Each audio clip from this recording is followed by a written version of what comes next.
Prairie Home Companion. Prairie Home Companion.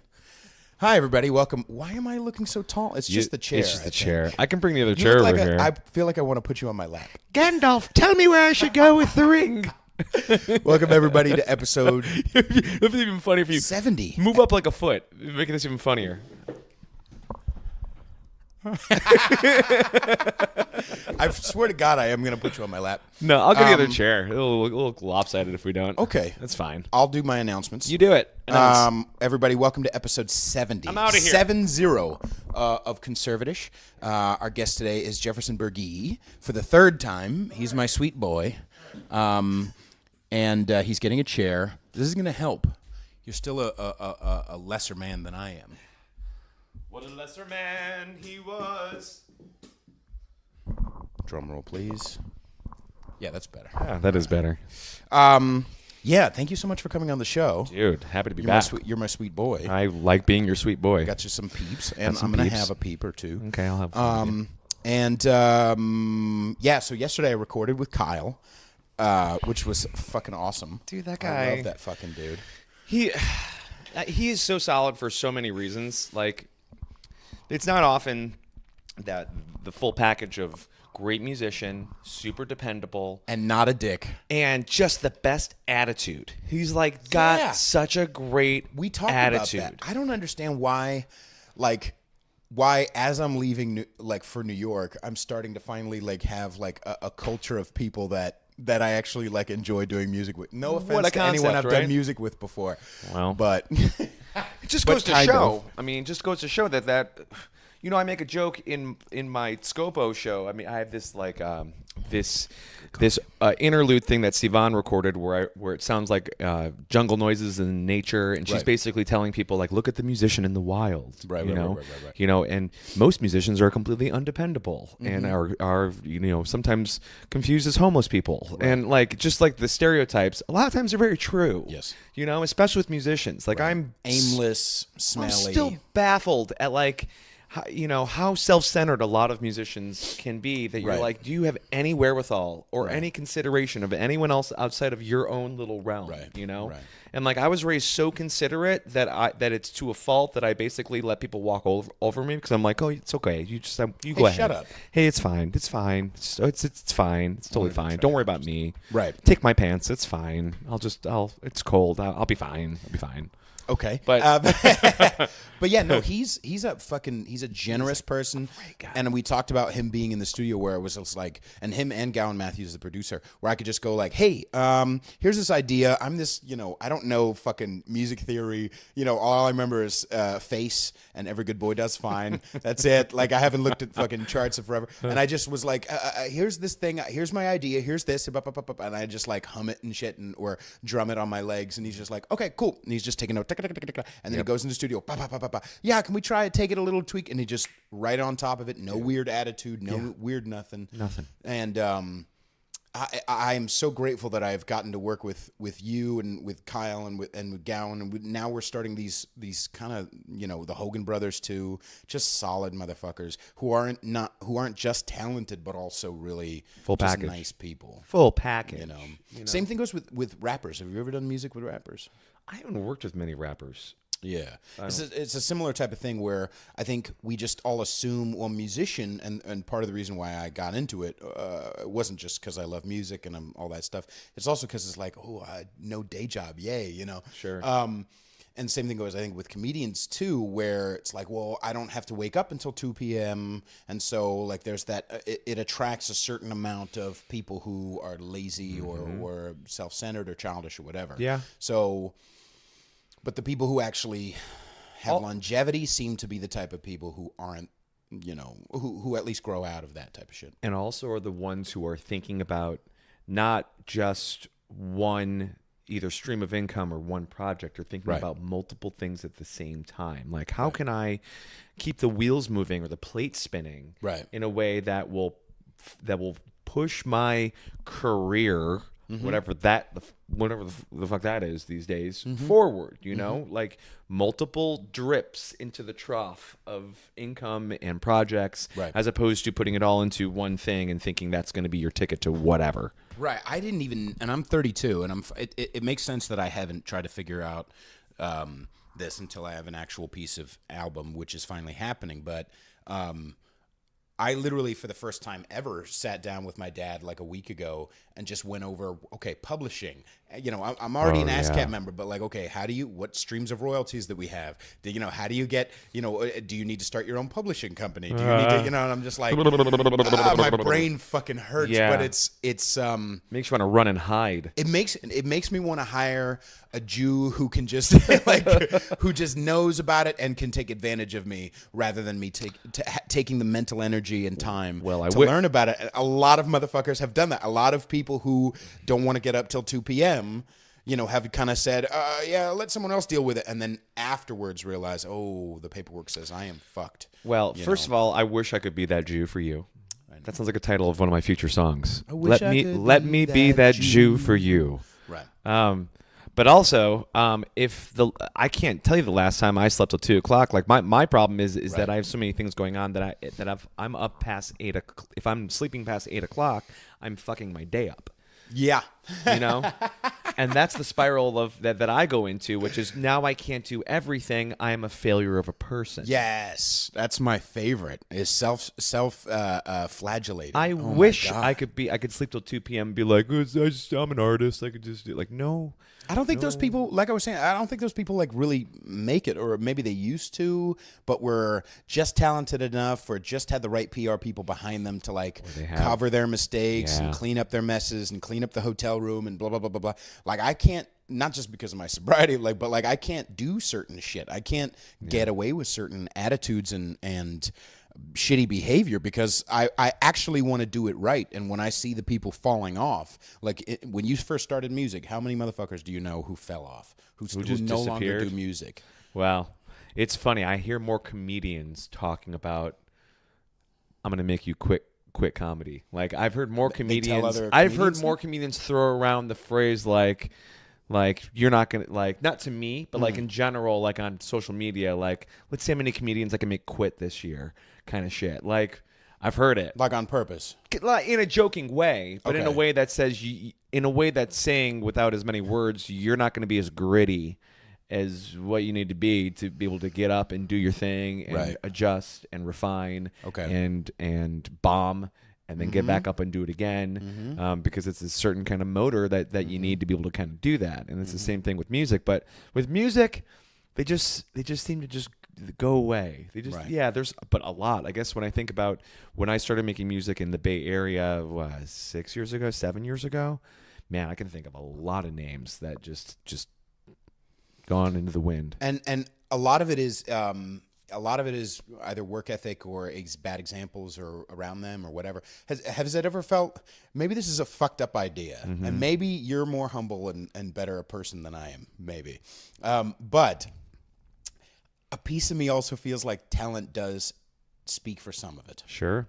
And we won't mention names, but I just, sometimes it's not the struggle. It's not, I have haters. It's just you're not good. You know what I mean? Like, sometimes that's a truth. And it's also, and it's not a truth that we can communicate to them because that's a shitty thing to do. Yeah. Or you do shows with them and you don't want to burn a bridge. And it's very objective that way, because if you're a comedian, if no one's laughing, then you're not funny. Right. And there's going to be a very, very, there's going to be a dead end very quickly. The proof is right there, right? And with musicians, a lot of times, and I've talked about this with musicians I will not name, but there is this whole like idea of like, we're all community. We built this community of musicians, which means we go to each other's shows and support each other in the community. And it's like, I don't want to be king of the retards. I don't want to be the best, the guy that all the other musicians, the leader of the blind, who are just like, who got nothing going on, but we're supporting you because it's community. It's like, I want to see strangers at my shows. Yes. That when on Patreon, when this has happened a couple times in the past week, complete strangers have popped up and have pledged to my Patreon. And I'm like, fuck yeah, that's success. I don't know who you are. You're not just a friend or a family member who's like, I guess we'll give him some money because it's like he's selling Girl Scout cookies or something. I don't know. You know, it's not like that. It's like a stranger saw me. A stranger thinks I'm doing something that has potential to be better. And a stranger put their money down. That to me is the biggest compliment ever, and which is why I like to do small shows that have high demand, so that there's FOMO for people who snoozed on it and can't get in, as opposed to me trying to book myself in a huge room, and I'm not going to be able to pack a big room. I mean, I would rather have small, intimate strangers and a few people I know who are there to support me because they like what I'm doing, not just because I'm their friend. And I think that's why the Scopo thing has gone as well as it has, is because the people who keep showing up go, oh, this is actually something that's entertaining, not just, you know, your friend showing up every week to clap and go, good job, buddy. You know, so there's also I think this maybe speaks to this too, because I've performed out here in the fucking Oakland Hills a couple of times, and we may have talked about this before, but where sometimes, like, I want a community if it's like, honestly, not to suck your dick or anything, but honestly, well, I might. The show is young. That is rolling, right? Yes. But we'll get closer. It might make it look better. Like, well, I don't think the camera's big enough for my giant hog. Got it. Well, you're sucking my cock. But it's not like it's gonna stay in the I mean, pants. if you need it's not like it's gonna stay in the pants. If your dick pants. needs to come out so that you can suck another dick, I'm not going to stop you. That's the only way I do it. I usually cover myself with spaghetti sauce. Otherwise, there's no fellatio happening. Spaghetti sauce and the dick's out. Prego? I'm a ragu man. By the anything. I'm a fucking ragu. By the way, you get that Prego out of my fucking house. Prego, the only brand that could name themselves "Thank you" or "You're welcome," right? Is that what it is? Isn't that Prego means you're welcome? I think Prego means you're welcome. I'm Puerto Rican. Hey, Mom, what kind of food are we having tonight? We're having spaghetti with "You're welcome." Right, exactly. Thanks, Mom. But I genuinely think, like, community happens for me, like, the one I actually want is with motherfuckers who are good, and then it's like you both gel, and it's just like, let's just, like, keep, doing weird shit together because we're nerds and we like music. But I don't want it to be forced, and I feel like the hippies in this goddamn fucking area want to force it and want to make it more about the community than about the music. Fuck you. There's a lot of community where musicians suck dick. There's a lot of fucking hip hop by the fucking way where it's are you speaking truth to power? Are you this is about a community. Fuck you. No, it's about fucking talent. It's about talent. MF Doom never talks about fucking what's going on in the scene or what's going on in the city or the government. He dips his toe in every couple of minutes or every couple of songs, but most of the time he's just talking shit, and he's fucking phenomenal. And that's what I actually listen to. Sure. I don't want to listen to fucking have you ever heard of Immortal Technique? No. Okay, Immortal Technique is like all about, the justice system. He's like Rage Against the Machine. Okay. I can get through 4 songs of Rage Against the Machine because it's the same song over and over. Yeah. And eventually I'm like, okay, yeah, this is a good song. Yeah. Times 7. But eventually I'm like, okay, we get it. The system's fucked. Would you get over it? Would you fucking suck it up? That's why it'd be hilarious if, like, Rage Against the Machine, after like 2 or 3 songs in their set, did row, row, row your boat. Yeah, something to just, I would be like, these guys are hilarious. Right, just a little bit of joking maybe, levity. Or about a girl, or a little levity. Any other emotional note than that same fucking emotional note over and over. It's tiring. Anyone who takes themselves that seriously for that just consistently there's a fatigue value. Right. It's just like ugh. Right. Ugh. Let's talk about music that doesn't have a fatigue value. Yes, sir. Maybe we should start with the fucking tracks that you sent me. For my album? God damn it. I don't get angry because my friend's music is that good very often. I'm pissed. I am angry at how good these songs are. All right. I mean, can we get into this? Can we start getting into this? God damn it. Right. I don't know how, because now I'm on video too, so I don't know how to accurately take the compliment. Yes, continue. I can give you the Easter bonnet to put on if it makes you feel better. I've already soiled it, so tell your lovely that I apologize. Stevani didn't touch the, well, anyway. So you sent me a bunch of tracks, and I was like, all right, here's a friend of mine with a bunch of tracks in my email. Hey, you have to support my community. I'm going to have to listen to these, and I'm going to have to say something. And he knows me well enough now that I really can't sugarcoat shit. I can't. It's not in my makeup. It's not in my being. So I actually went backwards. So the first song that I listened to, which I'm not sure if you gave me the right order, but the Me song is the first one that I listened to. And I was like, okay. I'm like, I remember the night that I met you was at Morgan's show, and you did that song. I'm like, this is funny. This is clever. And I was like, all right, cool. This sounds good. And then I worked my way back. And the further I worked my way back, I was like, this is better than the last thing I listened to. This is better than the track before that and the track before that. Holy shit. What is going on here? I took notes. I fucking took notes. So I went all the way backwards, and everyone I listened to was knowing you and knowing the background that you have with hip hop stuff, and I know because you like sung like hooks on local artist stuff, right? Right. Well, I have no gauge of any of that. I've never heard any of it. All I've heard is you doing a few original songs at Morgan's show, and then A bunch of covers that I see you streaming live, which is smart and always entertaining. All right, yeah, sure. That's all I had to go off of, and your stances on a lot of social stuff and the world. I'm like, I don't know what this is gonna. Well, you and I have only known each other like 2 weeks. I know. That's why I was like, I'm not quite sure. So here's my initial reaction from overall. This record is dynamic. It is confusing. It is fascinating. The musicality, there's so much musicalness. That sounds like some Jesse Cochran shit I just said just now. Yes. Exhibit A, musicalness. And but you are black too. So it is more rewarding with every time you listen to it. I listened to Mary Ate My Sandwich. All right, the first time I listened to Mary... Is it okay that I'm talking about all this on here? Please do, yeah. I started listening to Mary Ate My Sandwich, and I started listening to it, and I got through like the first verse before the first chorus, and that's when I had to stop it and start it over. What? See, I always thought that song was like a one-off because it's just a funny story. I just thought it was like I stopped it more because I'm filler like, than what anything. the fuck is he talking about? I just heard the word casserole. What the fuck is he talking about? I started over again, and I listened to it, and I get all the way through it, and I go, this is fucking brilliant. It's like little tiny and every song couldn't be more different from the song that follows it or precedes it.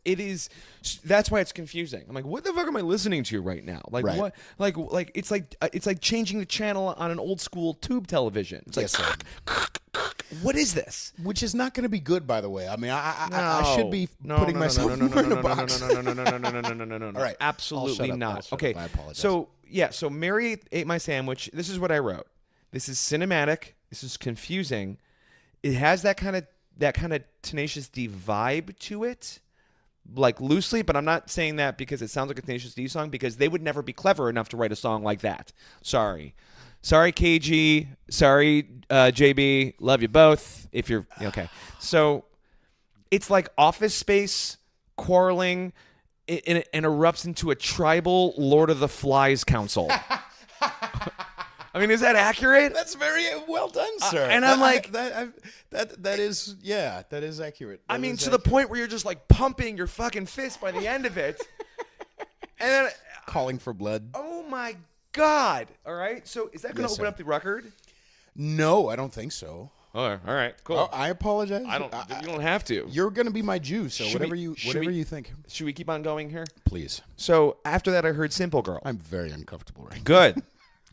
You're going to have to get used to this because the fine. songs are good and people are going to have interesting takes on all of this. Yes, sir. Simple Girl. That's my favorite. I would like to open with Simple Girl. Nah. Really? Nah, it'd be even more confusing. That's why I think Mary Ate the Sandwich would be fucking great to start with, because you get done with that song, you're like, what the fuck is this? And then all of a sudden it's like, I'm at the medieval times? Where am I? The fuck is going flamenco? It's flamenco. It it's is kind flamenco. of flamenco. Okay, yes.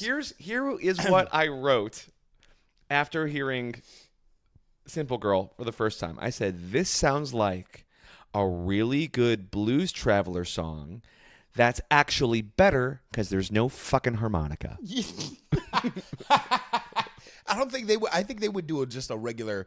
All right, I'm gonna shut up. There are some strong John Popperisms in your voice in that song. All right, I never thought about it. These are all compliments. Okay, yes, these sir. are all compliments. Yes, sir.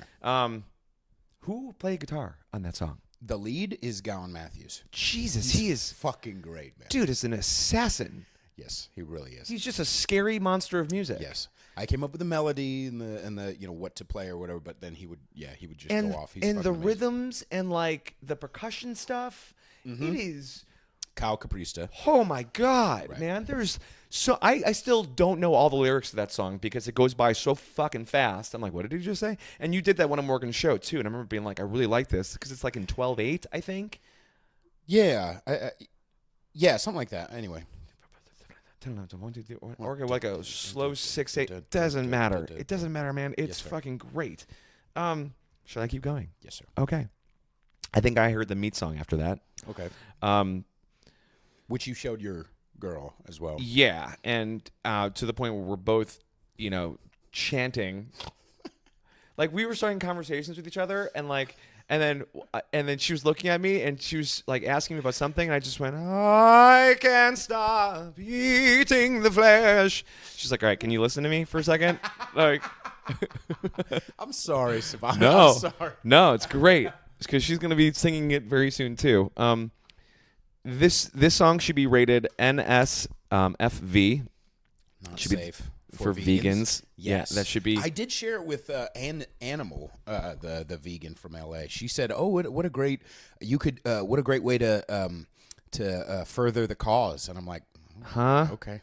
I mean, hey, but whatever. Brussels she wants sprouts ain't got shit on cheeseburgers. Yes, sir. I mean, it's so good, and that song, and That's Why You Got Haters. Mm-hmm. So both have a very similar kind of vibe to them, right? So you're gonna split them up or keep them close to each horns? other? Probably split them up. Okay, cool. Probably split them the up. horns sound fantastic. Yeah. Who arranged the horns? My father, Rick Feliciano. Good night, everyone.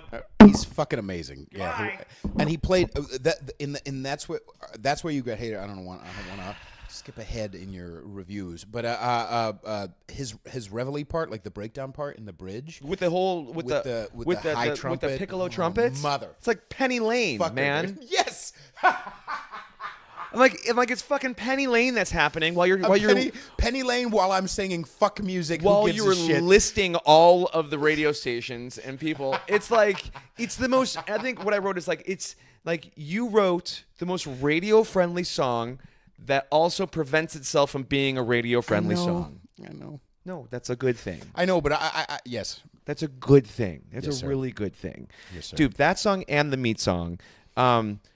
Just they have this, and I'm usually not a huge fan of acoustic guitar stuff that's leading a full band, right? Because a lot of times I think it's a thin sound, and it kind of has that almost like '90s college rock kind of sound to it. Right. This actually, and you have to take this with the spirit in which I intend, and this is actually a compliment too. Okay.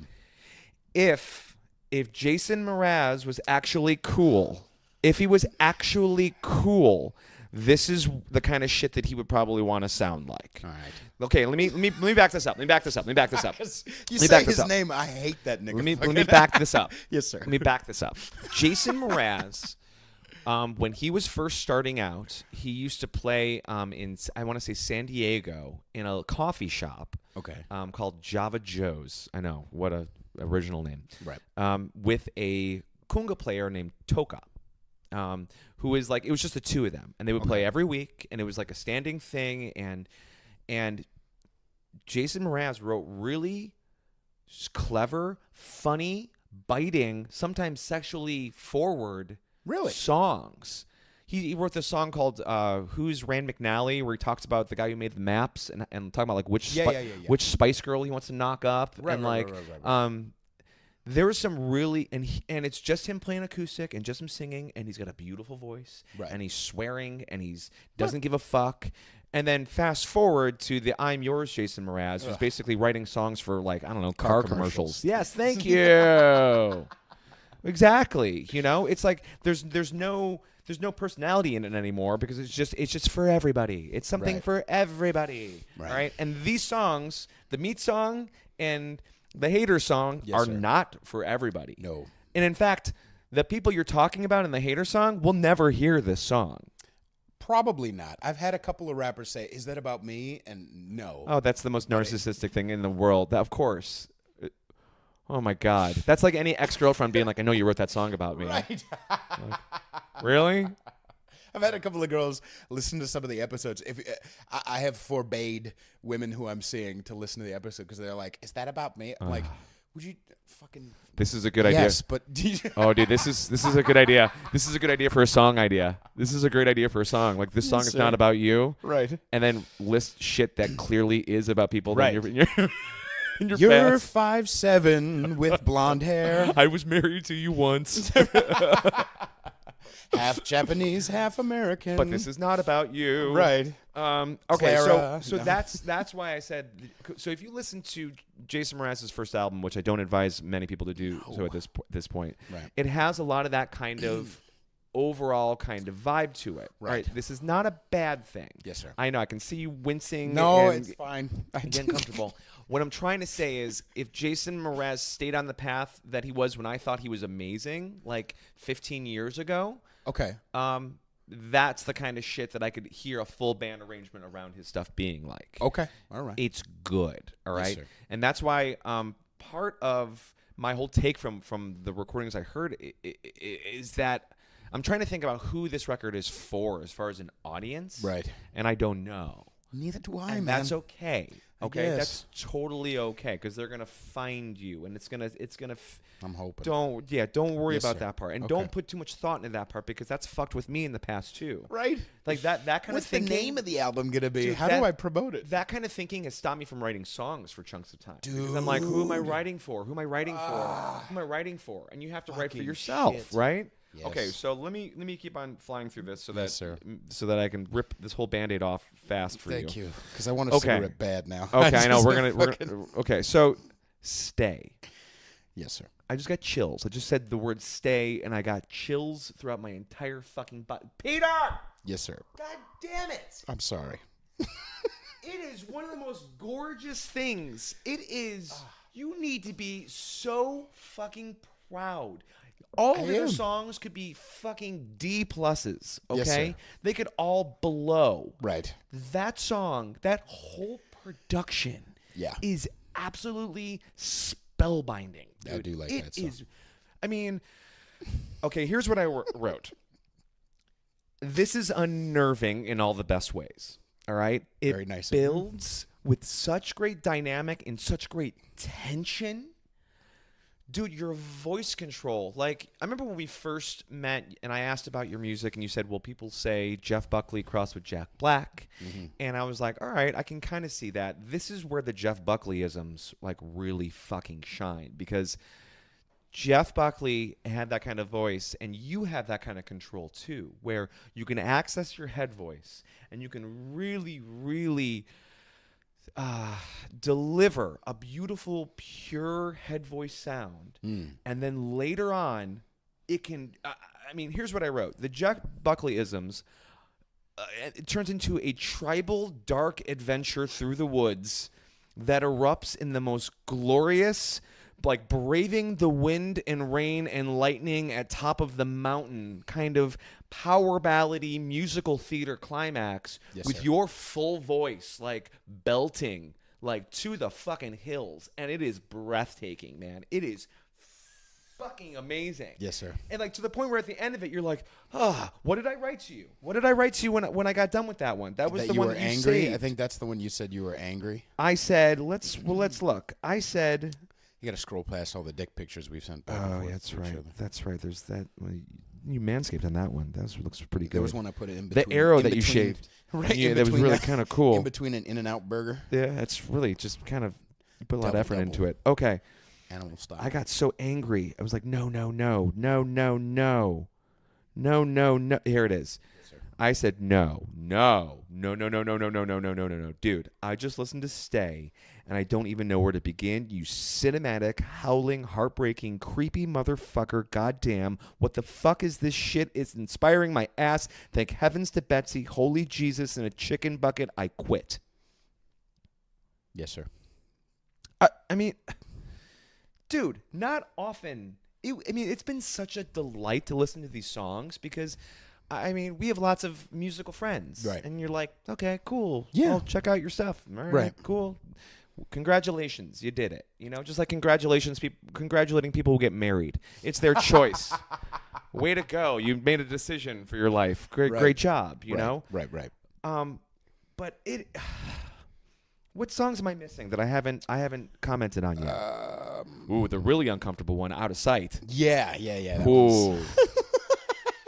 Oh boy. That was fun. I've had a couple of people. In fact, there was one guy when I played it on this podcast a few years, like maybe 5 years ago, and he was like, his dad actually was in a home at the time. And he was like, man, that really makes me feel crazy. Yes, sir. Buy the record, ladies and gentlemen. Yes. I am really excited for you. Thank you. Now, don't forget. Yes, sir. Don't forget. This album can do absolutely nothing for you. It could. Right. It could do absolutely nothing for you. Yeah. But it's going to do everything for you because it shows people the potential that you have and the kind of, oh my God, like regardless the of Jason Mrazzness of it. if he was cool, if he was cool, he used to be cool. Yes, sir. I mean, this is the reason that more people need to pledge to your Patreon, which is why I did last night at like 2 in the morning. I'm like, what am I fucking putting my money where my mouth is? Here, take this, Thank you, sir. Because to see what you've done, this is your first real release. Mm-hmm. Dude, I mean, the maturity in the songwriting, the full spectrum of instrumentation in the arrangements. Like, it's obvious that you went into these recordings being like, this is the kind of flavor I'm going for with this song. You had clear visions of what these songs needed to be before you started tweaking or going into the studio with them. But then Gowan really took a lot of them to another level. Like, I didn't even think about putting horns to I thought goddamn, whatchamacallit. I thought That's Why You've Got Haters was going to be good, and I think it is a single for sure. Yeah. But when Gowan was like, I think I hear horns, and I'm like, I was resistant a little bit at first, but I was like, well, my dad could do it, and so I reached out to him, and I'm so jealous that your dad played on your record. That's so fucking cool. That's very, very cool. It's so cool. Right. So, I mean, again, these songs could do nothing for you. Right. Or they could show a lot of people that the potential that you have as an artist, and that this is the seedling you're going to grow from. Holy God. Yeah, no, I mean, my goal would be to just have enough money and freedom and notoriety that I could have a studio and just do whatever I want, and just I have an idea. Let's see if it's good. Let's get fucking blah blah blah. And you sit down with a keyboard or whatever. Yeah. I can hire studio musicians. I could text Beck and tell him, hey, you coming over next week? Yeah, let's get over and let's write some shit. Like, that's what I want. Yeah. Outside of that, I don't give a fuck. Like, outside of that, I could have everyone on Twitter mad at me. But like, I just want to do. And that's why Patreon is such a great thing, because you you are building, in the words of Adam Carolla, we're both building our own pirate ships. Right. We're pushing the pirate ship out from the dock and being like, the wind that we need in our sails is from people that really want to be on this ship. Right. And it's a model that's totally different from anything else right now, because major labels, all that kind of stuff, A&R is like, that's shit of the past. No one's dumping that kind of money into developing artists these days. Right. You have to be a fully developed artist before they even decide to look at you. Right. So, man, I'm really excited about these tracks. I'm really excited for you. I'm fucking angry that you're moving to New York. I know. But I'm also really excited for you because there's just so much fucking potential in what you're doing, man. So thank you. In for the days and the nights that, of course. And I don't fucking blow any smoke. Like, yes, I'm trying really hard to I know. I'm the same way. Dude, I am the same way. I am the same way. I tell people, like, how red do I look? Dude, at body storytelling shows, like, I get off the stage and people start coming up to me and talking to me, and I have to stop. I go, please, thank you. I go, thank you.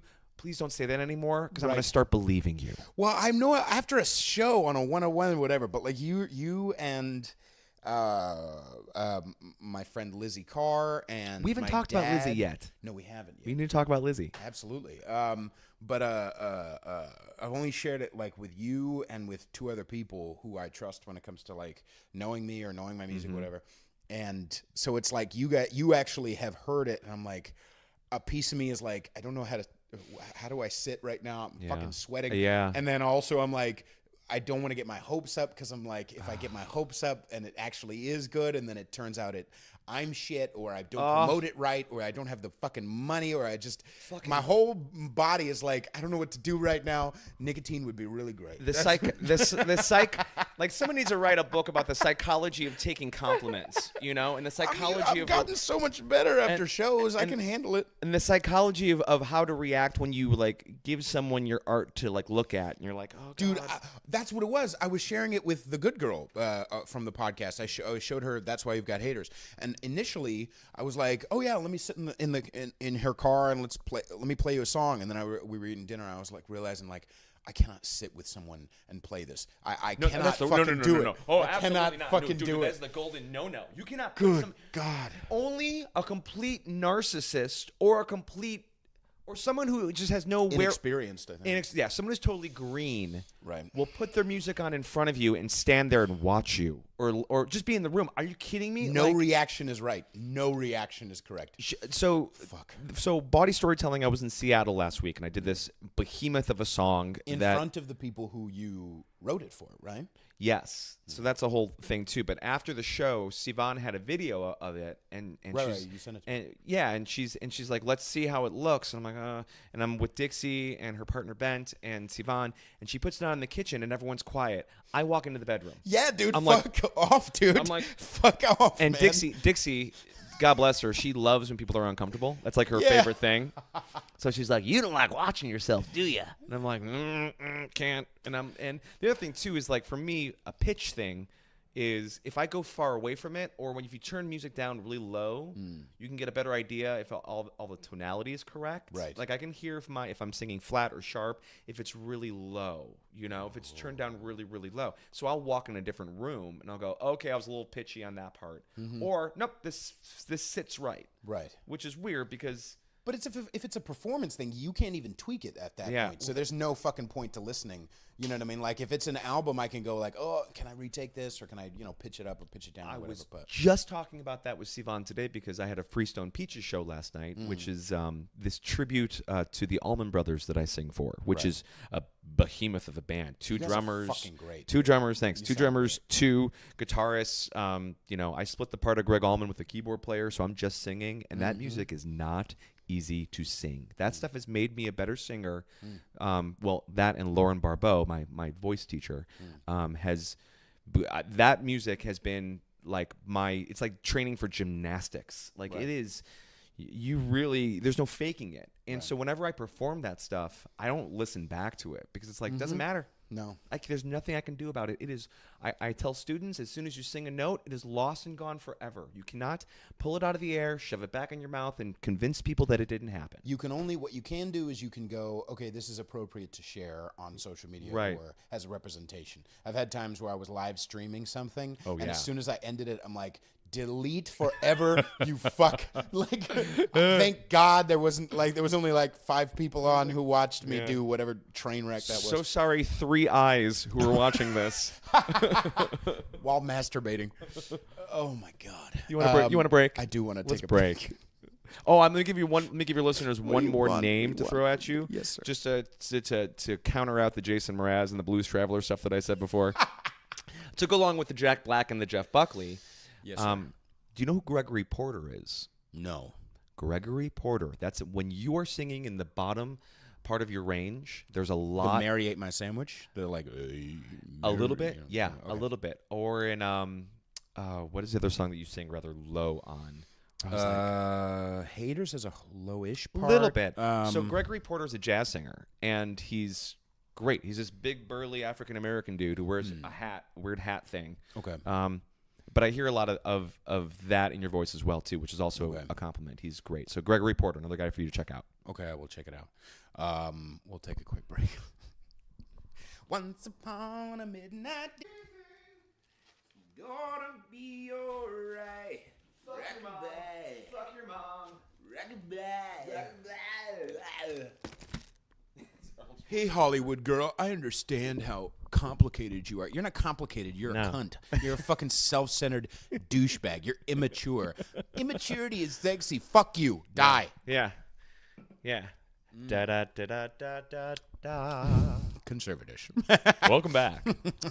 This peep is delish. I'm gonna have to get into that. This is Good Friday. Somebody sent me a funny meme today that said, "I hope your Good Friday is going better than Jesus' Good Friday." Poor guy. Poor guy. Poor tiger. Poor guy. Yeah. So fuck Sean Mullins. What else were we talking? Oh. God damn it! What was the question I was going to ask you? Well, to wrap it up, thank you very much for making me feel uncomfortable for anytime that half hour there.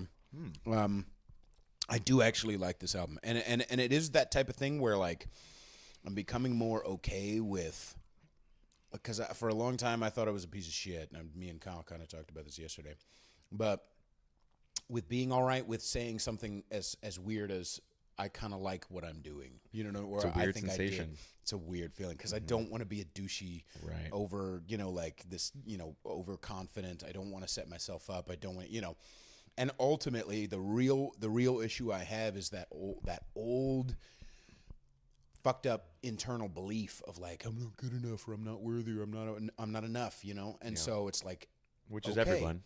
Yeah, and so it's like, okay, let me practice just being okay in my body. Let when someone gives you a compliment after a show, I don't need to go like, yeah, but I screwed up on that thing, or I don't. It's like, this is for them. Right. They want to come up to you after the show and say thank you. It gives them something to say thank you. You know what I mean, or just to shake your hand or something. Let them have it. Don't take it away from them because you're insecure. And the worst thing you can do when someone gives you a compliment is tell them that they're wrong.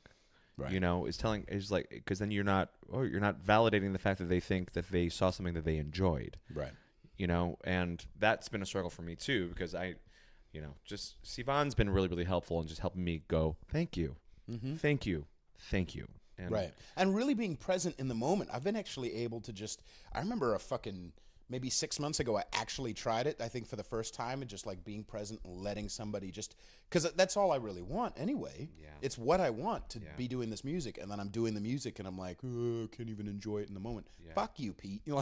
To like let the love wash over me. And there was a point where I was like, I almost cried after a show because people were just like, and I was listening to the words. I was listening to the words and allowing them, and I was just like, yeah. Yes, thank you. I can tell you a story or an instance of where that clicked for me too, and that was after I think my first or second body storytelling show, and that's like 200 people in a room who don't know me from anything, right? And playing a song and hearing 200 people just like erupt in applause, and I'm driving home and I'm like getting teary because I'm like, oh my god, they cheered for me, oh my god.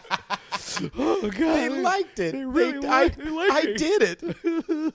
It's really something, man. It's really something to allow yourself, to feel things that you want to feel and do what you want to do. Yep. So I think you were gonna ask me something along the lines of like where your music fits, or where would you genres. Where would you say it fits? What would be your goal when it comes to branding yourself? For me, or for your record? Oh, dude, I have that. That is, I mean, that is the question. I couldn't answer that question for myself. I mean, I'm a singer songwriter, but like the stuff that I do is, borrows from musical theater and jazz and blues, and I'm just kind of I'm using everything in the cupboard that I know to write pop songs, I guess, because they really are, when it comes down to it. Well, it used to be. I mean, the Wipe Your Dick on the Drapes Part 2 that I wrote last week is like a whole performance art thing that's like, 9 minutes long. It's like it's like three separate songs. How you remember all those fucking words? But anyway, continue. That was lots of practice, right? Lots of fucking reps, man. Because that's my fear is forgetting my own words on stage, because I've had some very close calls. Right. I shouldn't have wrote this. Dude, it's too late. I was playing a comedy show. At Brainwash Cafe. Rest in peace. Oh my God, yes. And Sivan was in the audience, and I was doing a song that I've done hundreds of times. Right. And I just like, I started blanking and making up like nonsense words to rhyme. And Sivan was in the audience, and I watched her head tilt, and I watched her look at me like I was an alien. And afterwards, she goes, "Were you having a stroke up there?" Like I thought I was. It's fun when you do it when it's a cover too. When you do it and there's a cover that everyone knows, and you're like, I have literally stopped in the middle of the song, just been like, "Oh, wait, what are the words?" Right. Maybe I should be better at like, but I'm not one of those performers. I'm not one of those like mystic, Trent Reznor guys who just won't say more than "Hi Cincinnati" during a show. Like I like talking to people. That's a huge part of it. And so, what do you think? Like, is it better? Is it better to make believe everything's fine, or is it better to go like, I think I just completely fucked that up? Well, I will talk through fucking up, like in the middle of the song. I'm like, ladies and gentlemen, this song has words that you've never even heard before. Most of my songs are in English, right. Ladies and gentlemen. This one's in gibberish. Hope you enjoy. Like I have a song called. Let's Fuck First, which is which is a great one. Which thank you. And in the middle of that song, it's open for complete improvisation based on the room and who's reacting. And that song can go in 19 different directions, and a lot of times I'll end up forgetting where I am in the song. And I'll talk to the audience, like, ladies and gentlemen, I'm not sure if I'm in the bridge or approaching the last verse of the song. Everyone take a knee. Everyone put your hands in. We're all in this together. I'm stealing that from Kyle Terizzi. I've watched him do that on stage before. I watch him fuck up, and he'll go, "Everyone, take a knee. Put your hands in." Right. Okay, and then he'll start over. Right, it was the best recovery ever. Right. But to answer your question, I have no fucking idea where my music goes, and I'm not putting a lot of thought into that these days, because again, I want to. That doesn't drive me, and I think the moment I start to try to write or steer my writing in that kind of direction is where I'm going to fuck myself, and it's not going to be for anybody. Right. Stephen Lynch is one of my heroes. Yes, one of my heroes. I would say Stephen Lynch. I know maybe it might make you uncomfortable, but I really think fucking Ben Folds, man. Like you have a Ben Folds. Thank you. Because he's fucking funny on some songs. Like he's tongue in cheek. Yep. And he doesn't worry about like how he like sounding too polished or too whatever. Like he's got a weird mind for writing, and you have a weird mind for writing. Ben Folds, a very close friend of mine in college, used to be a music industry guy, and he was putting on Ben Folds at the college we went to in Iowa, and it was a solo piano show, which was so cool. He did tons of tours of just him and the piano, and when he picked him up from the airport. This was the advice that Ben Folds gave a friend of mine. He goes, "Never get married." Oh. And at that point, I think Ben had been just divorced for the third time, I think. I'm pretty sure he's been married 4 times. Poor Ben. But he's definitely in my like Mount Rushmore of of favorite songwriters, because that sets him apart too. Is like his songs are not just all about love. But the way he uses lyrics to paint pictures. Like he'll paint a whole vignette of a situation that doesn't even sound like it's about him at all or anything that he's personally relating to. Right. And I like that as well. I like to write songs, and there's a lot of songs on your stuff that kind of has that vibe too, because this isn't just Peter talking about how he feels. Right. This is that shit's so boring sometimes. Like I get it sometimes, but like some people cannot get out of that fucking box. Like as much as I love Fiona Apple and I adore her and would marry that crazy ass any fucking time she wants. Email me, mama, at conservatishpodcast@gmail.com. But I will. Every song is about a relationship or a breakup from a relationship, and it's beautiful lyrics. But it's just like, okay, like all right, like you're not Kelly Clarkson area, but like you're eventually like, do you want to Like even fucking Joni Mitchell wrote about death and wrote about life and wrote about Chelsea mornings and shit. Like it's not all about a relationship constantly, but some people that's their emotional outlet, I guess. And I guess I'm just not that emo where I want to listen to heartbreak songs over and over and over again. Right. Time and place. I mean, we all have certain records that are important to us, representing like breakups in certain eras of your life. Like for me, Ray LaMontagne's "Gossip in the Grain" album doesn't matter. Right. It's a beautiful record, and it's a very simple record, and it's a very sad record, and that was like one of my crutches going through divorce was that record. But I don't, time and place. You know what would be a good breakup record would be Pink Moon. Yeah, Nick Drake. That would be like I'm gonna smoke in the cigarettes and cry. Cry in the rain. Well, Jeff Buckley, man. Oh, that motherfucking album. My first like real true love heartbreak happened in college. Right. And I'm not. I can talk about it. Doesn't give a fuck. She's never gonna listen to this. No offense. But we had broken up, and I was distraught about it. And one Sunday morning, I was driving around in the college town where we both lived. Was it "Lover, You Should Have Come Over"? Yeah, dude, that song, you can't listen to that. Did you kill yourself? But let me tell you what happened before that. Before that happened, I was driving around in a neighborhood close to where I lived, and I saw her come out of somebody else's house in like a nightshirt kind of thing, like stretching. And the guy's house it was a guy that she claimed was the big asshole that she worked with at the bar. You hear that, girls? You call me asshole all you want. Email me, you bitch, if I swear to God. My God. And then that was the song. My kingdom for a kiss upon your shoulder. Dude, it's never over. Dude, you can't listen to that while breaking up. You cannot. Holy fuck, dude. Talk about driving into oncoming traffic. Oh, my God. That's a bit. How old were you at the time? 20, yeah, 21. Dude, that's still suicide territory. Dude. I mean, you could kill yourself all the time. But dude. I'm just saying, like, that's like, high school, nobody likes me. My life is over type of. Oh, my God. That's a dramatic song, dude. But you know what? It's still like one of my favorite songs of all time because of the visceral reaction that it can give. And good music. That opening accordion.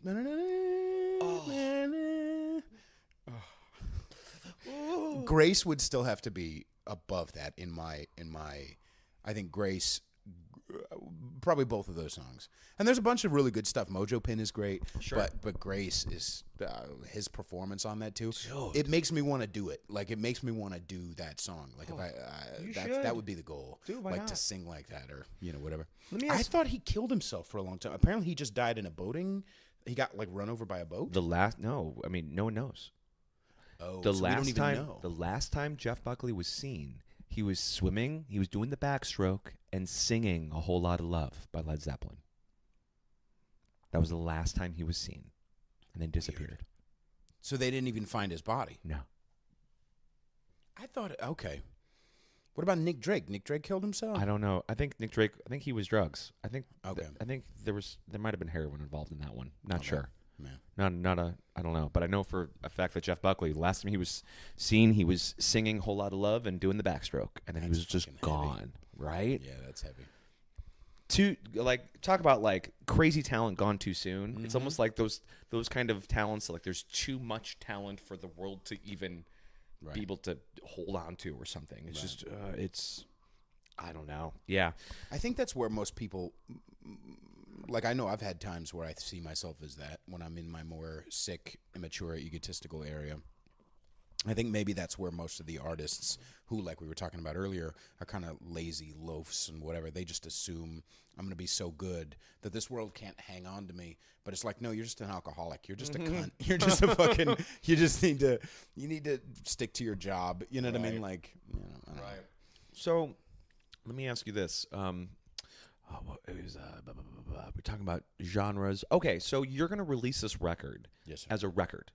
Yes. All the songs together. Yes, sir. Are you going to release them as separate singles? I'm going to release definitely one or two singles. Okay. Like to wet people's whistle. Yes, good idea. The other thing is, the way something to consider is to maybe send them out one at a time, like weeks apart.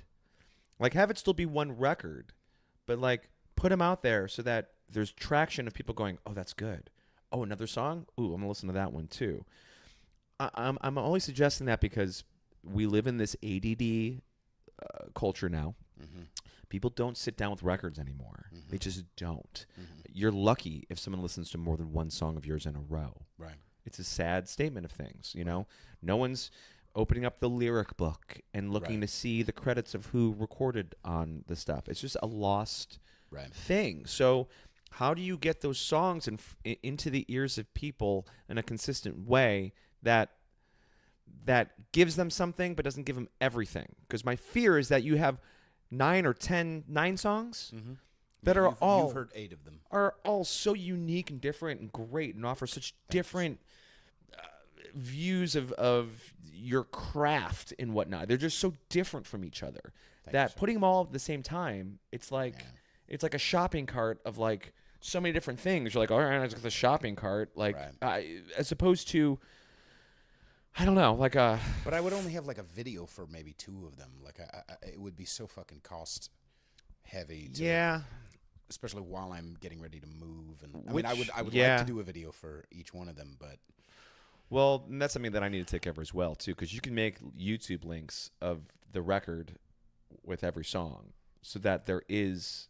If it could just be the album art and song number 3, you know, album art, song number 4, so that people can find them on YouTube. Sure. Because that's how a lot of people find music these days. Right. But yeah, I don't know, something to think about. I mean, because because I would hate for all these songs to be put out at once, and like a month later, you're like, oh no, there's not a lot of traction or whatever. And it's like, well, it's too much. It's like too much of. It's like if someone made you a meal that was like every course of Thanksgiving dinner for lunch. Right. And you're like, I got dinner plans later. I'm not going to be able to eat all this. I'll just taste this and gotta go. Right. Then people are going to be missing out on all the other shit that you're offering. But I wonder, would it make more sense to make it all available on the last time I put the song out, or maybe like on the first one, but only I guess. Think about the artists that you. I know it's funny to do it like at live. Yeah, but fuck it. Think about the artists that who are like some of your very favorite artists currently, who are currently creating art consistently. It's a tough question. That is a very tough question. Yeah. Okay. Who do I? Yeah. Okay. So one of them is Pogo. I don't know if I've talked about him, but he's a weird fucking dude. Okay. Not something that I normally listen to for sure. Okay. But every once in a while, he's a remix artist. He'll take, and he's the only one who's good. Like he'll take, he's from Perth, and he'll take Pogo of Perth. Of Perth. It sounds like a Game of Thrones character. Raise your banner for me, Pogo from Perth. He'll put out a remix of Robin Hood, the Disney movie from the fucking 50s or whatever. Like he'll just take snippets of the song, snippets of the sounds cool. He's fucking good, and he'll put his own bass track and his own whatever. But like he puts dialogue, he puts stuff from other movies, like he puts it in, it makes his own song with other people's stuff. And what's weird about it and so cool about it is that note that's being sung has its own context inside that movie. Sure. When you take it out, it maintains the emotion, and he puts it out of context, so now your brain puts its own fucking context to it. Your brain makes it a love song. Your brain makes it nostalgic. Your brain makes it, and it's just like, wow, like it, but there's still emotion in it, and so your brain... Like it's like a mosaic kind of thing. Exactly. You come back, you can see the full picture. Yes. Or what your brain puts it together, but you get close, it's just little snippets of things. Right. It's not for people who digest music from a lyrical standpoint. It's definitely for people who like literally. I was in my old job working at Brookstone back in maybe 2012, 2013. I had just moved to San Francisco, so 2012, and I was playing a Pogo song called Upular, about Up. He did a remix of Up for Pixar because Pixar like wanted him to do it. He's fucking great, and it's blah blah blah blah. And on one of the comments, there's a song where, or there's a part of the lyrics where, or not lyrics really, but where someone says, it sounds like fuck me in a fluorescent wig. Perfect for you. But like, I'm writing that song, scratching notes down. Fuck me in a fluorescent. And it's not what the guy says, fuck me in a fluorescent wig, but like someone in the comment section of that video on YouTube said, sounds like fuck me in a fluorescent wig. And so I would always say to myself, fuck me in a fluorescent wig when that song, part of the song would come on. And I was watching some lady, it's in downtown San Francisco, some tourist from fucking Australia was singing along to the song. So not only did she know the song, but I saw her mouth the words, fuck me in a fluorescent wig. And I'm like, you know Pogo. She's like, oh yeah, I love this. You know, it's great. And I'm like, you must have known the lyric, fuck me in it. She's like, from the comments, you know, like, it was like, wow, that it could be cheery, fuck me in a fluorescent wig. And you no longer have the context that you have put on it. You're completely out of it. You're in it, in your own world. And it's so personal and fun and weird, and Pogo's great. So I'm gonna have to check out Pogo, but how does he put out content? Because that's why I asked. One song like every 3 weeks or a month. Okay. Yeah. He doesn't do albums anymore, right? I mean, he does as a collection, sure. But like after the fact, after it's all released. Right. That's what I'm saying. Is like you have so many great tunes to offer that a lot of them can just stand on their own as interesting things. You're very active on social media and Facebook and Twitter and that kind of stuff. Like if you are putting up those kind of like a post that says, here's another song from my new record that this one hasn't been available until today. Hope you guys enjoy it. If you do, go back and listen to the one I released last week or whatever and have a place for them that may not necessarily be a streaming site just yet because you want your people to get their ears on it. Right. You know? I don't know. I'm just saying that. Where you can, I guess, buy each one individually. And it's only going to cost you $9 fucking in general, I guess, if each one was $1. I don't fucking know. I don't know either, but I'm just saying there's other ways to think about it as opposed to just, here's my record. Right. You know? It's because, here's a full house I built. But some of you are only going to get as far as the garage. Right. You know? No, you want them to walk around and look at all the crazy cool stuff that you've put in this beautiful house that you've put a lot of time and effort and money into, you know? Right. So I want everyone to get the full spectrum of these songs as opposed to just, here's a single, and if you want to hear the record, then you'll hear the record. Right. Like, those songs are better than just being support for singles. Right. And that, if I had all of my druthers, which is money, if I had all of the money I need, I would just do an absolute video for each one. Like I would absolutely do a video for each one. Like especially that's why you've got haters. Like I think that's going to get a bunch of traction when it comes to, because I'm an asshole and people like that stuff. And so so good, so good. You know, I have visions for a bunch of them, but I don't know. Anyway. Yes, that's a smart idea. It's exciting. Smart thing to think about. I mean, I would not let all this stuff stress you out. Right. Because it's easy to let that kind of stuff stress you out. Like, oh, what am I doing? Right. Let it be exciting because it's the Wild West of this kind of shit right now. Right. You know, it really is. And it's totally up to you how you end up doing it and how you end up putting it out there. But it's getting people to listen to anything is a struggle in itself. Mm-hmm. So if you can tease and entice them like the magical fingers of a scent of a pie in a cartoon, that makes people float and come to you, they're gonna come back for more. Right. That's smart. I don't know. So what did Lizzie think?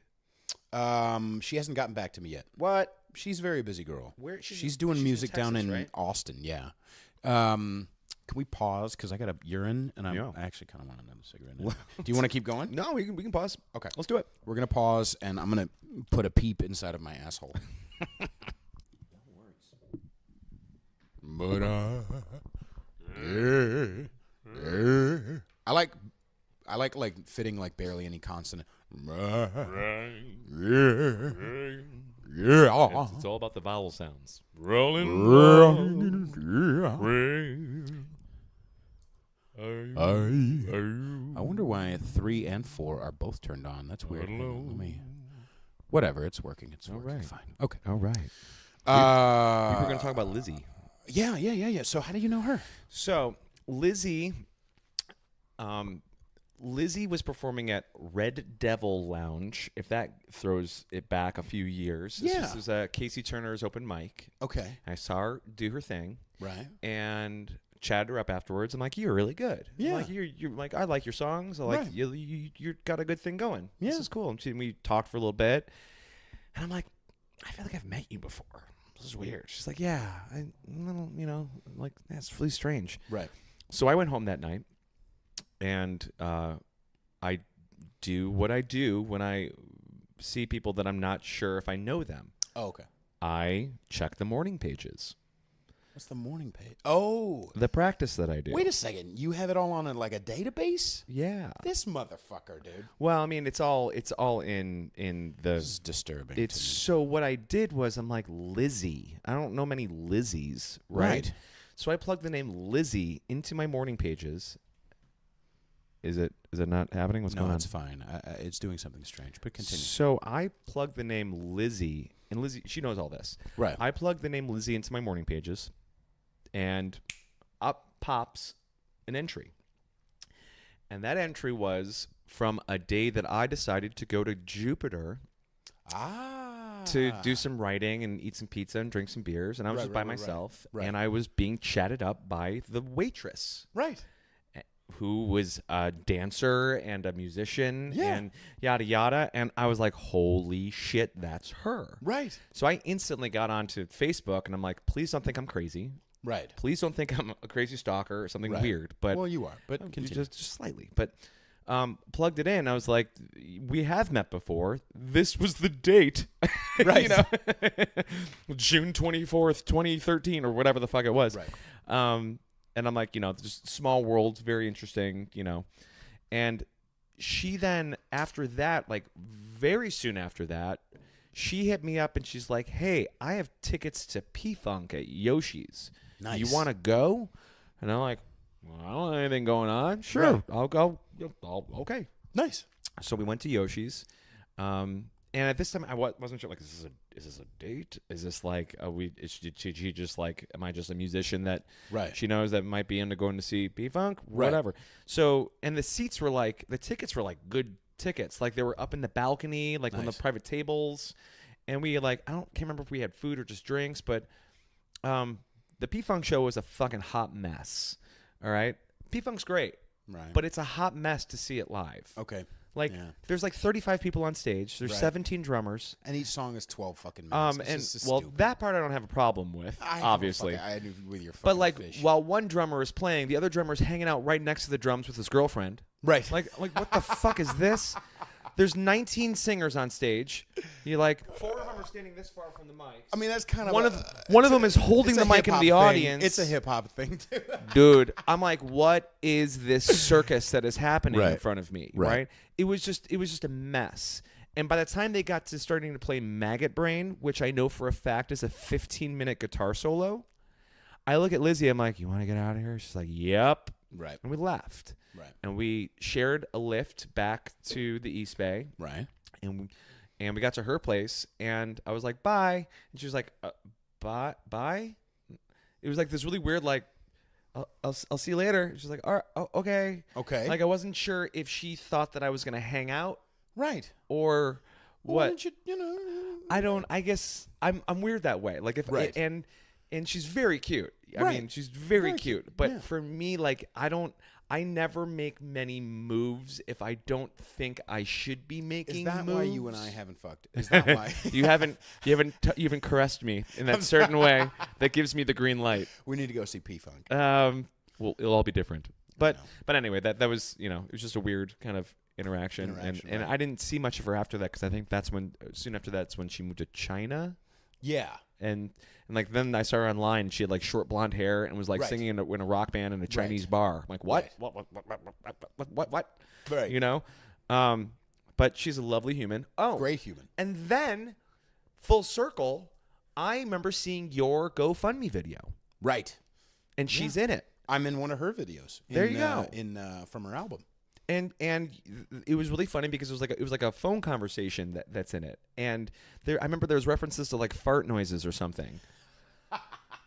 And she was like, and you guys were both. When did you see my GoFundMe video? Went a long time ago. And just now you're starting to fucking contribute. You piece of fucking shit. Hey, well, you brought peeps and everything. I don't give my money to anyone. I know. But it was weird. We just start full on having anal intercourse. And then the podcast went dark. It was a very weird episode. And then all you could, it sounded like macaroni and cheese was being stirred. All right. Hairy macaroni and cheese. But yeah, I love Lizzie. She's a badass. So she's doing all right? She's doing great. Yeah, she's actually doing her own music out there and performing a lot. Good. And she's still doing dance stuff? She's doing no, not so much. I don't know. I've talked to her about coming on the show. I think she's visiting in a few weeks. We'll see. Yeah, you should definitely have her sit down. Well, yeah, but guys you know, dated, I'm a didn't little, you? yeah, but I'm a little much. You know what I mean? And some people, even though they know me, they're like, I knew what the podcast was going to be like, knowing you. Yeah. But then it would, like, as soon as I said the N word or something, like, they would be like, I think I need to, distance myself somehow. So I'm actually going to check with her to see if she's all right with us talking about her on the fucking show. You never know, and that's the thing. You never want to have anyone on your show that's going to be like treating it like it's Good Morning America. No, of course not. This is not. No, but I mean, like, this is the thing, and I've even thought about having when Kyle and your episode, a couple of other people's episodes.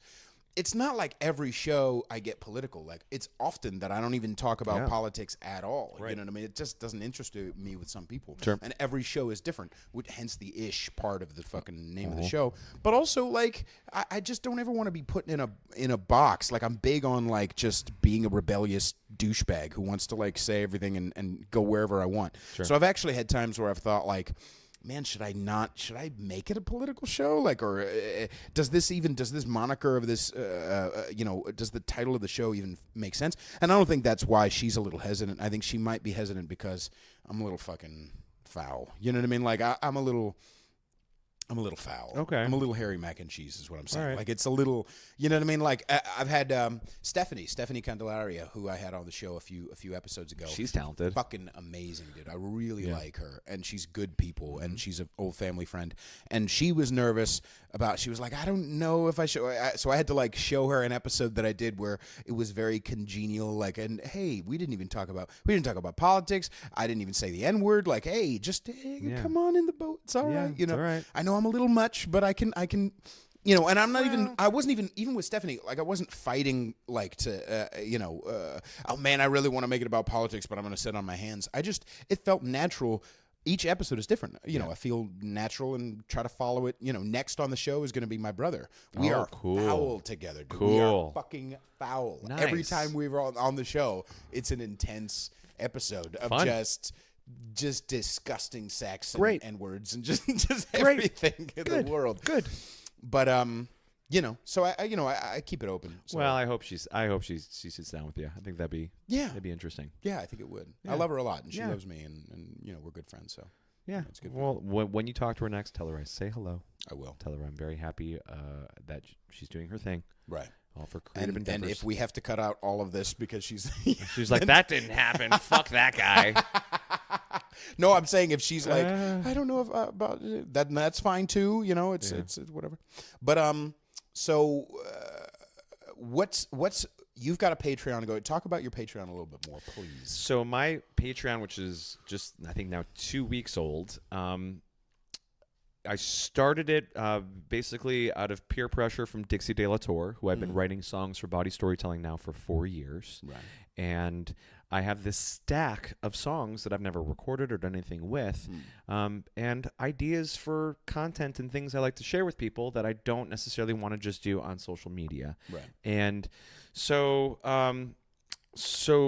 right now the first goal of it is to raise enough money to start doing Bergey and the Buddha again and getting that back in production. Bergey and the Buddha? So Bergey and the Buddha is a very dumb. Can I please wear that? Yeah, here you go. Thank you very much. Actually, you kind of look like Don't Puddles the pity clown or whatever his name is with this one on. Oh, that's one on my nose. I can't do both at the same time. So it's a series of short videos with songs that I recorded with this guy who is a Buddha that was my late grandfather's And I remember seeing this guy when I was growing up, and like we mentioned before, you look like Puddles the Pity Clown or whatever his name is.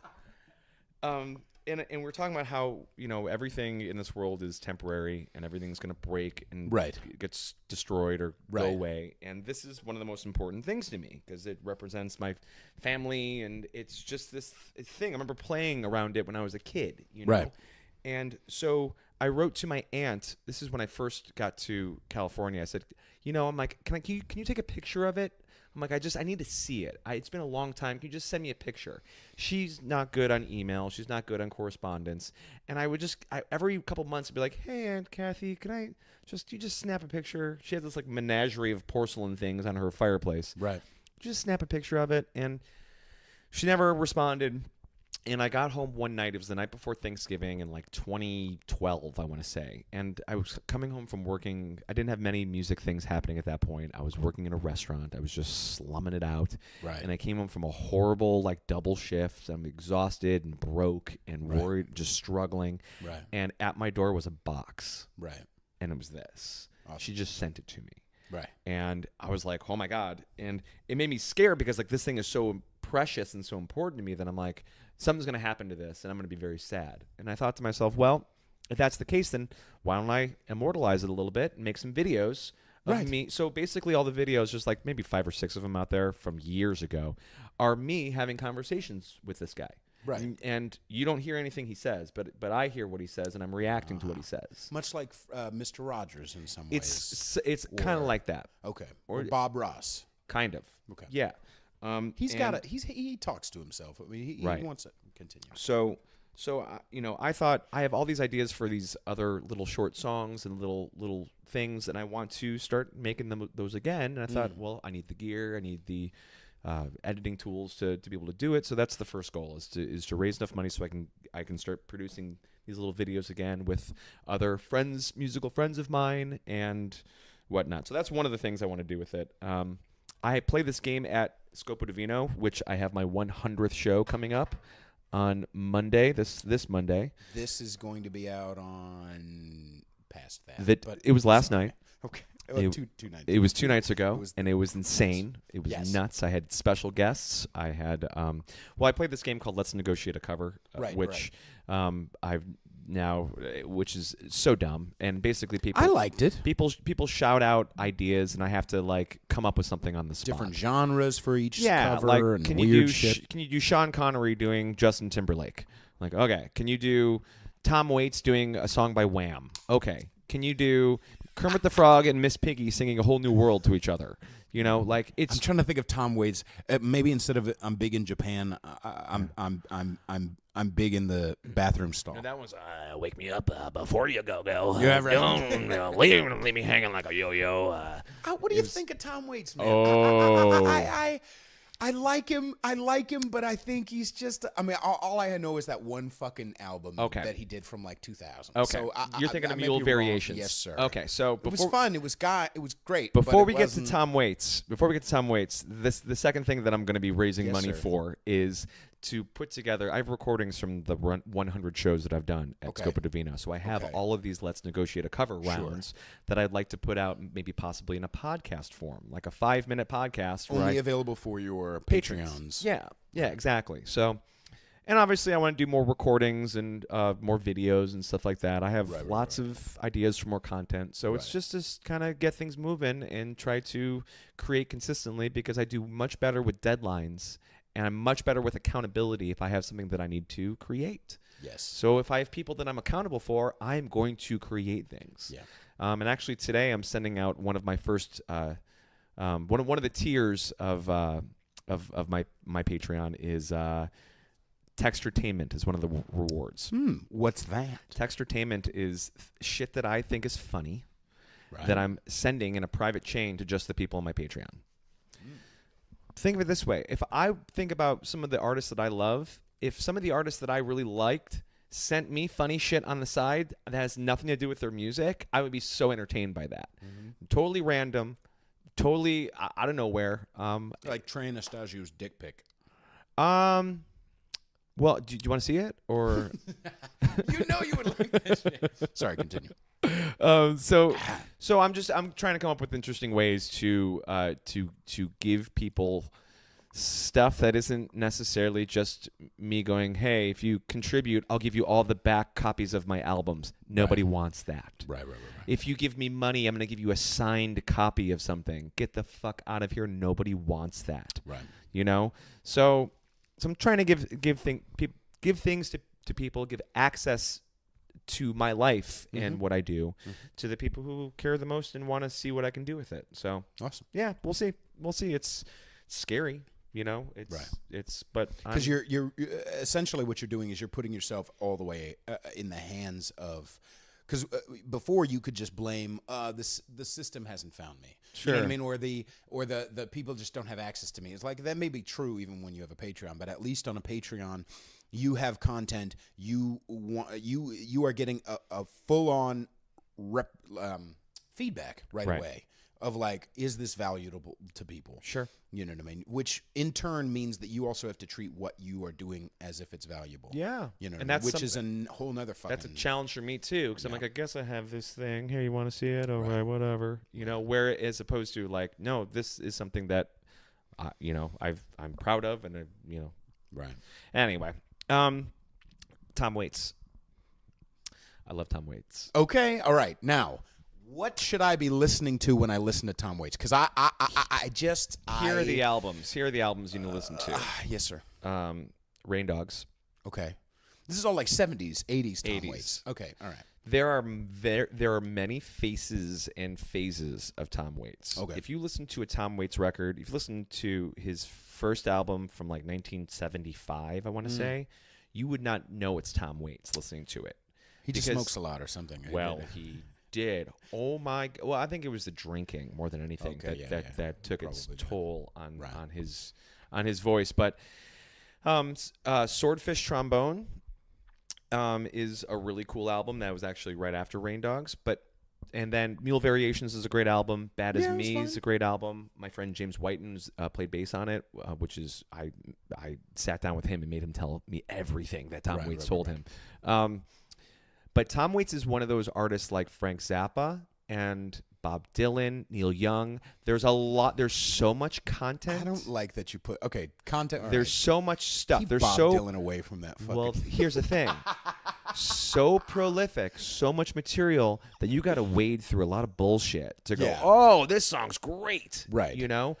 Not saying that all Tom Waits' stuff is bullshit, but like think about Frank Zappa. There's so many Zappa albums from the 80s where it's like, I don't want to listen to your electronic clavinet album. Yeah, sorry, not my jam. Right. You know? So a lot of the doo-wop shit, I'm like, I know, Frank. I appreciate you, but can we please get back to Roxy and elsewhere? Sure. You know what I mean? But that's the thing, is Tom Waits offers that kind of experience for people who are passive fans. They go, these are my couple of records. David Bowie's the same way. Oh, yeah. There is a pocket of David Bowie albums. For me, it's like Hunky Dory, Ziggy Stardust, Aladdin Sane, Diamond Dogs, and Pinups. That's like my like pocket of David Bowie.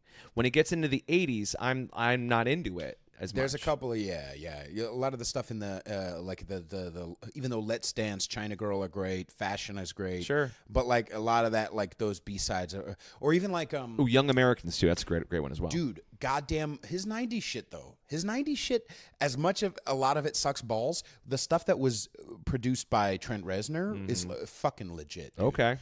Have you ever heard the album Outside? I don't think I really have. I don't think I have. It's all about like a fucking detective like finding out like this weird underground art scene where the artists like maim themselves and like cut off fingers or arms and like that's their art and then there's a murder around like somewhere in there. Oh, see, this is right up my alley. It's very Seven. It's very I'm Afraid of Americans creepy type of vibe. It's very very good. This is what I'm talking about as far as like artists that have huge outputs of material, and I didn't even know about that. It's fucking creepy. It's great. So Tom Waits is great. Tom Waits is one of those artists though that you want to sit down with the lyrics and really sit with the music. Right. What's he building in there? What's he building in there? He never gets any mail. But what's he building in there? I like his acting too. Would have seen that motherfucker in movies come up out of nowhere. Dude, I mean, have you seen the Coen brothers?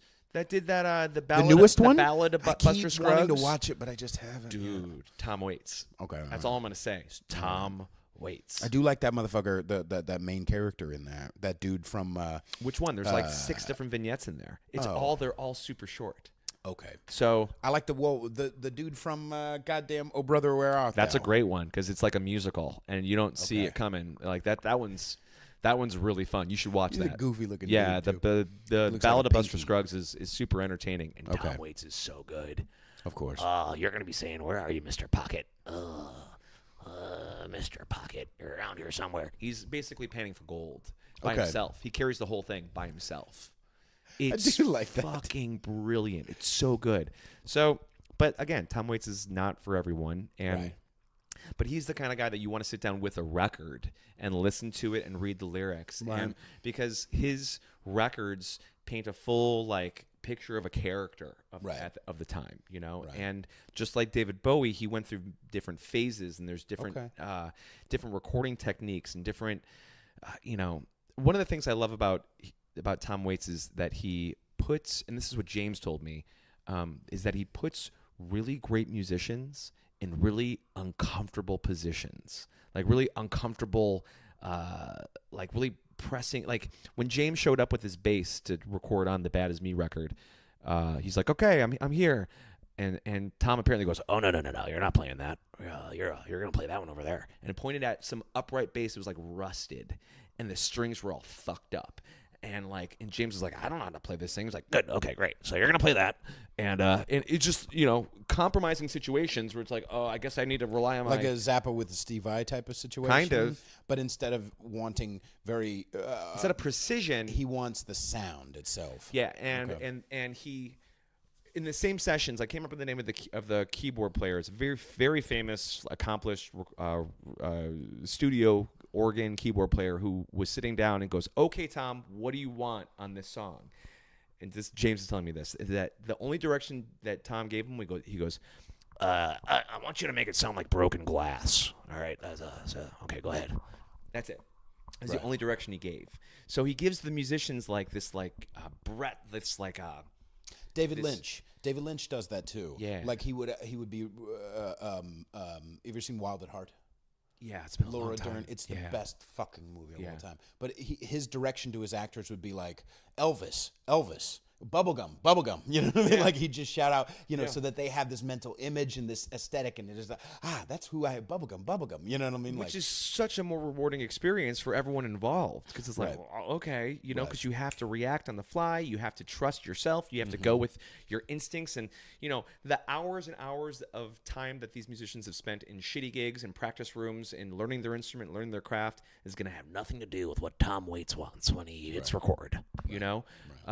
So I have a lot of respect for that, and also like he doesn't do that much anymore. He's been like a family man for the past like 20 years. Like 'cause he and his wife raised I think 2 sons. One of them I think plays drums for him now when he does play out. I think the last time he played out was the Bridge School benefit about 5 or 6 years ago, which was so cool. He had Les Claypool playing bass, David Hidalgo playing guitar. I can't remember who was playing drums. It was another badass. But it was amazing. But another great album to check out would be Glitter and Doom, which is a live album that he put out. And there are tracks that are songs, and there are tracks where he tells stories. Basically, they're like spoken word kind of things. He has this one called, I think it's called The Circus.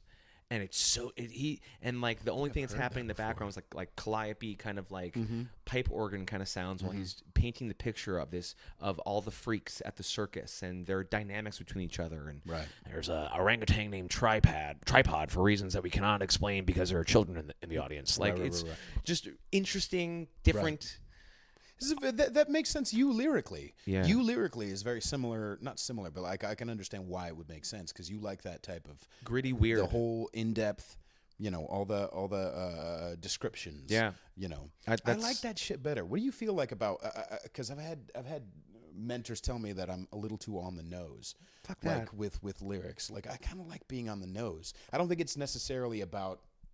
Like I don't want to be as on the nose as some others. I can't think of a good example, but I don't want to be as vague. Well, yeah. So when you say on the nose, I mean like they're saying like you're using and too then many the person descriptors? walks this way, and then I'm not getting that in depth, but like sometimes I want to be in depth, and then sometimes stay is it's much more like Stays vaguer. weird. It's more vague. Yeah. But I don't want every fucking song to be about and then the purple doom, which really means I'm talking about this politician. Fuck that. Like you're fucking like if I want to talk about fucking politics, I want to talk about fucking politics. You know what I Here's a perfect example of that with artists that I enjoy, but I can't enjoy them enough because of that kind of disconnect. mean? Right.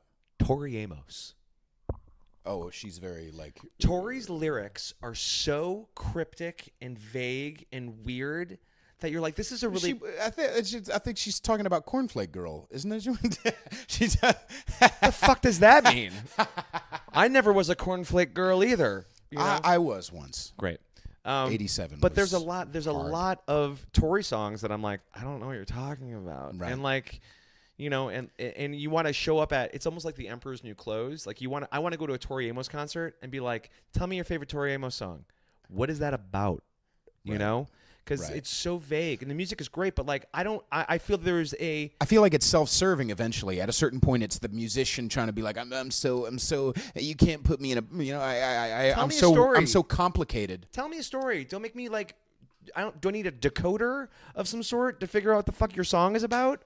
So as far as being on the nose, I don't think there's anything wrong with that. Tell people what you're talking about. Remember that person we were talking about in the first episode that we did. Oh, yeah. That's a good example. It's a great example. I am not impressed. I am not impressed. Justice is served, you fucker. God damn it, I want to say that fucking person's name, but I'm not going to. But at the very least, let's you and I just enjoy this. That they're just not doing music anymore, or maybe once a year doing a show and putting a lot of work into it. And whatever. Do you still see them on social media? No. Come to think of it, Yeah. I could have hidden that person a long time ago, though. Let's be real. One of the best days of my life was learning how to stay friends, but not follow. I'm like, oh, line them up, motherfucker. Bam, bam, bam, bam, bam. Gone.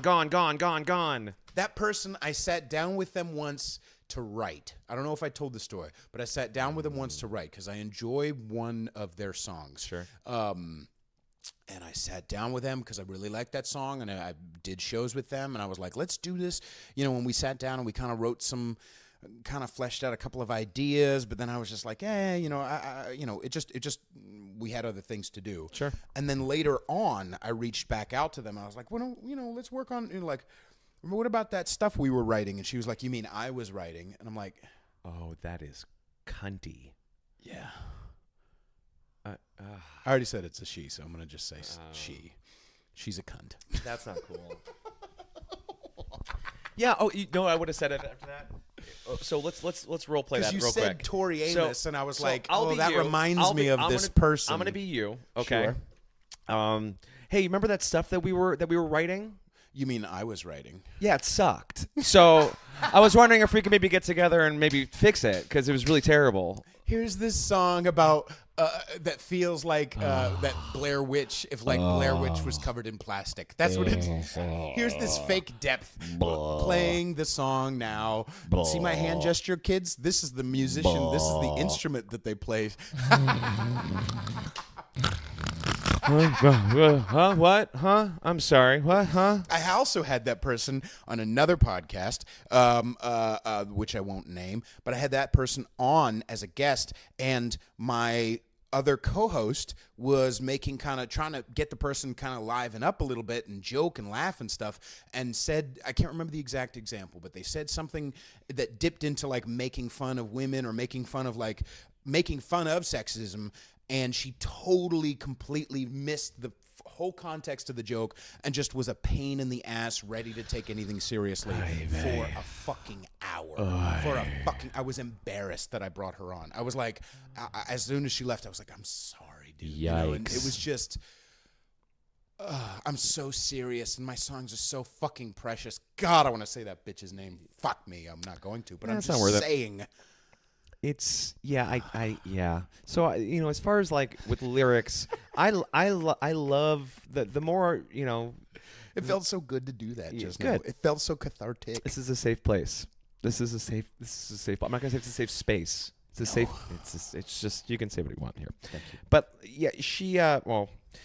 Yeah. So artists that are using their lyrics to shield the listener from knowing what they're talking about, I think that for me just has the opposite effect. It pushes me away. Right. Do you feel like it's a lack of risk? Do you feel like it's a lack of just? I think It's not, it's not like they're always bad lyrics. No, it's a matter of taste. Okay. You know.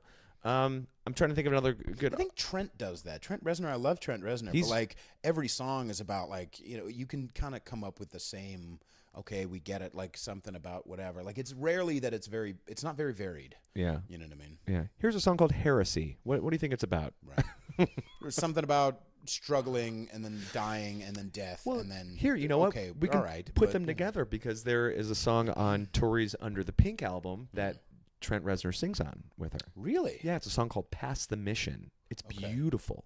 Okay. They're singing in octaves together. Oh, okay. And it is like lush and quiet and introspective, and I don't know what they're singing about. Right. But it's really pretty. Right. So yeah, that's you know, I like Ben Folds. I like words. I like Tom Waits. Tom Waits uses a lot of words too. You know, Bob Schneider uses a lot of words too. Right. But even ultimately, there's like Beck is a kind of an example of that. But he's just goofy. He's just every song is just like, you know, matchstick strike when I'm riding my bike to the depot because everybody knows my name at the recreation center. Yeah, that has a point, but it has no point. And I love him. I love that though. Yeah, I love that. Yeah, he's a great. Why? Motherfucker. How is he a Scientologist? I know. How is he a Scientologist? He was raised in it. Is he still in it? You think? Who gets out of it? Oh, you're just that Leah Remini bitch, I think. How's that going for her? I think actually pretty good. I guess it's good for her, but television, series. Joe Rogan and stuff. But at the same time, did she go on Joe Rogan too? Yeah, that was probably a smart move. Right. Oh, I'm sure Joe had lots of interesting questions for her. Right. I've tried to dip into that, but it's such a creepy. I had this fucking Jared, the former Proud Boy. I had him on for the third time because I really like him. We have good conversations, and he talked about secret society that he started to join. It's a creepy dude. It's a fucking creepy shit, man. Do you know the comedian Chad Opitz? Kind of looks like he's kind of a burly dude, beard, kind of longish hair. I bet you might be friends with him on Facebook. I was in a show with him called. Wait. He was on. Chad Opitz was friends with a person that I had on the podcast. God damn it! Chad's a good singer too. It's interesting. Chad at the end of his Matty Dullum. Is he from Washington? I don't know. I just met him at a show I did about a couple weeks ago at the San Jose Improv. It was this freak show. It was a variety show that I've done twice now. I'm playing San Francisco May 14th. For freak show? Yeah. Oh, we should talk about that at some point, probably off the show. But that's great. That's great. I'm happy that you're doing that. Right. But Chad has a great joke about Tom Cruise doing all of his own stunts now. Like, you guys hear that Tom Cruise is doing all of his own stunts? Yeah. Turns out the only way to get out of Scientology is dying. So that's nice. Secret society shit type of. Have you ever heard of NXIVM? You know, the sex cult. Yeah, connected that's to ESP. Allison Janney. Is that the chick who's getting going to go to jail for trying to Doesn't a piece of you? Okay, let's be real. Okay, let's be real. All right. I don't know if you're a dominant or sub. We don't need to get into your sex life, but there's a piece of me that enjoys that a woman would be that mentally fucked up, that she would ring other girls into the sex cult. Good girl. Yeah. This is just a piece of me feels like I'm going to write a note to Kelly Clarkson today to see if she wants to join the sex cult. Dear Kelly pat Clarkson. Her head, get her some fucking espresso. Dude. God damn it, man. Anyway, but yeah, no, it's really fucked up. There's a fucking amazing. I'm only 2 episodes in, but there's this podcast that the CBC of all places, the Canadian Broadcasting Company, did called Escaping NXIVM, and there's this girl who talks about her experience going up through the ranks of ESP and then joining NXIVM and then DOS, which is like they literally branded her in her pelvic area like it's some fucking creepy shit. And it just knowing and then you hear her stories of how it was to leave, and I think they were interviewing her last year if it was 9 months after leaving, 6 months after leaving and getting out, and how her whole world was turned upside down. And I was a part of a kind of a culty type of thing for a long time. It didn't start out that way. What, Christianity? It's I can't talk about it, but it's like the only kind of the only thing I can't talk about. But Got it. not because I'm afraid of it, whatever. I'm not afraid of anyone chasing me or whatever. Because that whole NXIVM thing was the whole thing is like you give them stuff to blackmail you with. Yeah, naked pictures, which I really want to see. Fucking shit. But I'm just saying, like, that whole, it's a great fucking podcast. When you're not listening to this and whatever, go listen to Escaping NXIVM. You can just find it for free. And that sounds fascinating. It's fucking crazy. But it also makes me like, as soon as I get, because I was part of this kind of cult thing, it makes me like fucking annoyed. And it makes me like, God damn it, I remember them saying similar shit. Like, you know, if you can't handle it, it's because you just can't handle it. It's like, no. It's not I can't handle it. I don't fucking deserve it. Right. You know, it's like a whole No one should have to handle bullshit, this. man. Did you see the Wild Country documentary on Netflix? I've heard a lot about it. It sounds really cool, though. Dude, you will get, it's like 6 hours long. Right.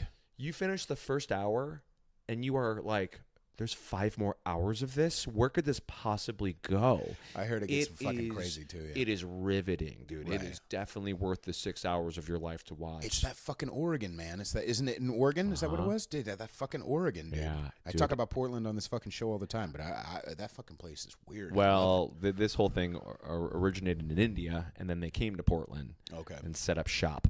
Right. And oh boy, it's definitely worth it. And we've covered a lot of ground. We really have. We actually, Jefferson and I are starting our own sex cult. But yeah, no, thank you very much for coming on the show again. Dude, I really appreciate pleasure. it. Thanks for braving the East Bay. I have to come out here again tomorrow to record with my brother. I just don't. We have a spare room. You want to stay here? I'm gonna piss on your rug. That's the strangest counter offer I've ever heard in my entire life. You can stay at our humble abode. I'm gonna gonna shit in your cake. Cool. But so again, where can people find your stuff? You can find me patreon.com / something Jefferson Bergey, Bergey. You can find me on the social medias, mostly Facebook because I'm old. Yeah, and you are very old. JeffersonBergey.com. And I will be traveling for a couple of weeks, but I'll be back at my post at Scopo Divino. I believe that is the 20th of May. And Peter is going to be covering one of my shifts there. May 6th. Yes, Monday, May 6th. So, yeah, Scopo Divino.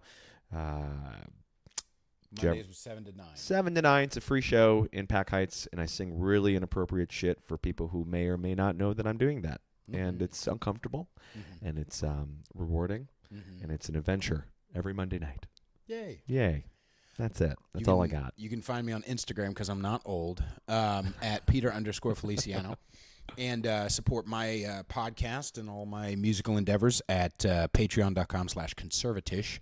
And, yeah, like he said, I'm going to be there, Scopo Divino, May 6th. And I'll also be, I don't care. That's it. That's just like this video, subscribe to the channel. And also share this with your friends. Also know that the two of us are going to be playing a show together in early June. Ooh.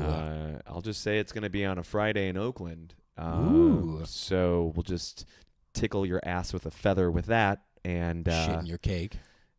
Piss on your rug, all other things that have never been used before to help people come to shows. I've had a few people come to my shows just to get shit in their cake. Just come to the show. Shit on a rug. Do what you got to do. But yeah, thank you very much for watching this, and thank you again, Jefferson.